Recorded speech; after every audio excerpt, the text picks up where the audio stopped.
ওস্তাদ জি, আমার কাছে আমার তো সকল কিছু আল্লাহর রহমতে মোটামুটি এই, অভাব বলতে কি দুনিয়া তো ক্ষণস্থায়ী, এখানে কোনো কিছু নাই। মহান আল্লাহ পাক রাব্বুল আলামিন যা করে বান্দার মঙ্গলের জন্য করে। হুম। কাল পরকালে যে ওস্তাদ জি, আমি একজন মানে আপনার এই এই যে কবরগুলো সব সকল কিছু এইগুলো সম্পত্তি আপনার টোটাল। হ্যাঁ, এই যে কবর, আপনি একজন কবরের আপনি কবর সম্পর্কে আপনি কিছু বলুন।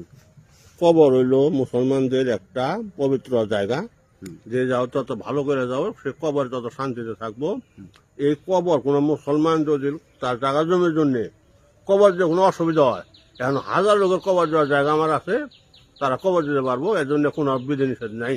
আচ্ছা ওস্তাদ জি, আমি বলেন আমি কি কি লেখাপড়া করছেন, আমি এডুকেশন ব্যাকগ্রাউন্ডটা বলুন। আমি গ্রাজুয়েশন নিয়েছি 1986 সাল, ঢাকা ইউনিভার্সিটি পড়তে গেছিলাম, টাকা পয়সা নিয়ে আর পড়তে পারিনি, চাকরি নিয়ে দিনাজপুর চলে গেছি। কি কোন সাবজেক্টে করতেন? বাংলাতে ঢাকাতে গেছিলাম, কিন্তু